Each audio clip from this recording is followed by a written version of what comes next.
Good morning, सलाम, नमस्ते, सत श्री अकाल दोस्तों, कैसे हैं आप लोग। आज मैं आपके सामने फिर से उपस्थित हूँ कश्मीर ट्रिप का सेकंड यानी कि दूसरा ब्लॉग लेकर, जिसमें मैं आपको आज अपने साथ घुमाने वाली हूँ डल झील में। धरती की जन्नत के तौर पर दुनिया भर में मशहूर श्रीनगर की डल झील में आज बहुत रौनक दिखाई दे रही है।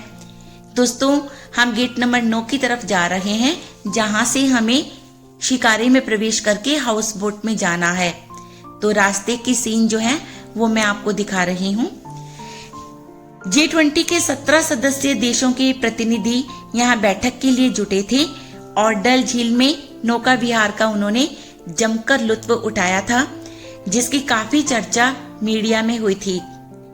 तभी से मेरा मन कश्मीर में आने को था और डल झील में नौका विहार का मैं आनंद उठाना चाहती थी। आज मेरा ये सपना पूरा होने वाला है। दोस्तों, डल झील कैसे बनी, इसकी कई कहानियां हैं। लोकल लोगों ने मुझे ये बताया कि ये एक हिम नदी हुआ करती थी जो बाद में झील में कन्वर्ट हो गई। कुछ लोगों का ये कहना था कि झेलम में बेतहाशा बाढ़ आई और डल झील बनी।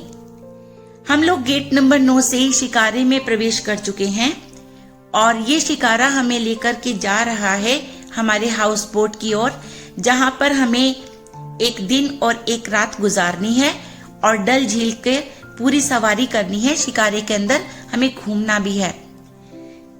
जो शिकारा लेकर हमें जो पर्सन जा रहे थे, उनका व्यवहार बहुत ही विनम्र था।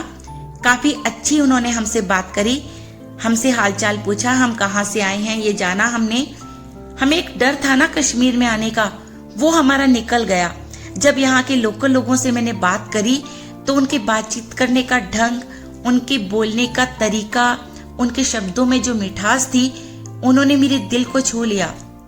जैसे जैसे हम शिकारे में आगे बढ़ते जा रहे थे, यहाँ के जो लोकल लोग थे उनकी स्माइल देखते ही बनती थी।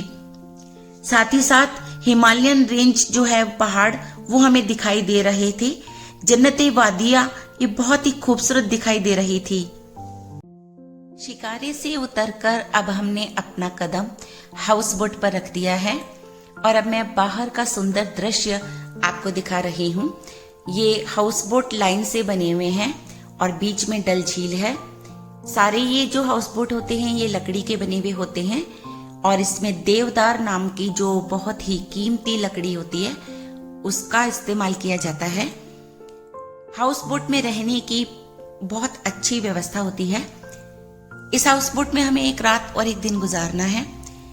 सूर्य की किरणें डल झील के ऊपर पड़कर एक रंगीन आभा का संचार कर रही हैं। ऐसा लग रहा है किसी चित्रकार ने एक बहुत ही कलात्मक तस्वीर उकेर कर रख दी है।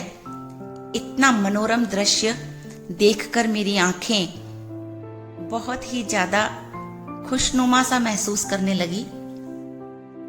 मैं मानती हूँ मेरे प्यार में कमी होगी, मैं मानती हूँ कि इकरार में कमी होगी। ये गिले शिकवे किसी रोज मिटाओ तो सही, फिर वही झील किनारे आओ तो सही। तो चलिए दोस्तों, अब हम दिखाते हैं अंदर का हाउस बोट का रूम। खूबसूरत सा पलंग, नक्काशी की हुई जालीदार खिड़की, दरवाजे और ड्रेसिंग रूम। भव्य कलात्मकता प्रदान करता हुआ ये कमरा, जिसमें नेट के जालीदार पर्दों से छीनी छीनी खूबसूरत सी सूर्य की किरणें अंदर आ रही थी। स्पेशियस बाथरूम, साथ में एक ड्रेसिंग रूम भी था। कमरे में कालीन बिछा हुआ था और इसके साथ ही छोटे छोटे लैंप शेड्स थे। इसके अलावा कश्मीर की खूबसूरत पेंटिंग्स को दीवारों पर सजाया गया था, जो कमरे को एक भव्य रूप दे रहा था। निहायत ही खूबसूरत कमरे को देखकर मेरा मन बहुत ही प्रसन्न हो गया। दोस्तों, अब आप देखिए खूबसूरती की बेमिसाल तस्वीर, यानी कि हाउस बोट का बैठक, जिसे हम ड्राइंग रूम कह सकते हैं। बैठने के लिए बहुत ही सुंदर सोफे, जगमगाता हुआ फानूस, बेहद ही खूबसूरत कश्मीरी कालीन जो कि वर्ल्ड फेमस होते हैं। बैठकर पुरसुकून आनंद का अनुभव होता है। अब आती है बारी खाने की। तो खाने का तो क्या ही बताऊं, इतना लज्जतदार और टेस्टी खाना, वो भी कश्मीर में। क्योंकि हम लोग प्योर वेजिटेरियन थे, इसलिए हमें दाल चावल सब्जी रोटी सभी कुछ परोसा गया। और खाना वैसे भी जब मन से बनाया जाता है तो उसमें टेस्ट के साथ साथ एक प्यार भी होता है, और जो हमें वहां पर भरपूर मिला। इसलिए मैं हाईली रिकमेंड करूंगी कि आप हाउस बोट पर आएं, रुकें और हाउस बोट पर रहें और खाने का भी टेस्ट एंजॉय करें।